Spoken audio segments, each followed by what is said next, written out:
වෘශ්චික ලග්නය. වෘශ්චික ලග්නලාභී ඔබගේ නවවන භාවයට තමයි ගුරු ග්‍රහයා පැමිණුනේ ජූනි මාස 2 වෙනිදා සිදු වුණ ගුරු ග්‍රහ මාරුවේදී. ඒ වගේම ඔබගේ දෙවන භාවය සහ පස්වන භාවය අධිපතිත්වය දරන්නේ මේ ගුරු කියන ග්‍රහයා. වෘශ්චික ලග්නලාභීන්ට අතිශය සාර්ථක ග්‍රහ මාරුවක්. විශේෂයෙන්ම ගත්තොත් මේ නවවන භාවය පුණ්‍ය ස්ථානයට ගුරු පැමිණෙනවා, ගුරු උච්ච භාවයට පැමිණෙනවා. පෙරපින් මතුවන කාල පරාසය.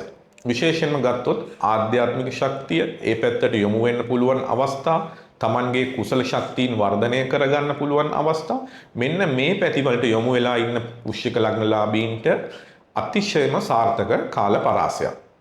ඒ වගේම තමයි මෙතනදී ගොඩක් වෙලාවට ඔබ විශේෂයෙන්ම මූලිකත්වයේ දරන අවස්ථා පෙන්වුම් කරනවා රැකියාවේ, ව්‍යාපාර කටයුතු වල, ඒ වගේම ගෘහ ජීවිතය තුළ විශේෂයෙන්ම දැඩි ආත්ම විශ්වාසයෙන් තීන්දුව తీරන ගන්නවා. මෙන්න මේ නිසා ඔබ කැපී පෙනෙන චරිතයක් බවට පත්වීමේ හැකියාවන් පෙන්වුම් කරනවා. ඒ වගේම තමයි අධ්‍යාපනය ලබන දුවදරුවන්ට, වෘශ්චික ලග්නලාභී දුවදරුවන්ට මෙන්න මේ ගුරු මාරුව අතිශය සාර්ථකයි.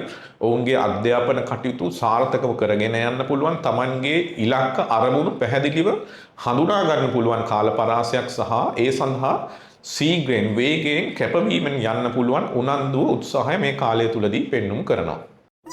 බඩ පපුව දනවා. බඩ පුරෝදාල වගේ. කෑම කන්න බෑ, කිසිම පිරියක් නෑ.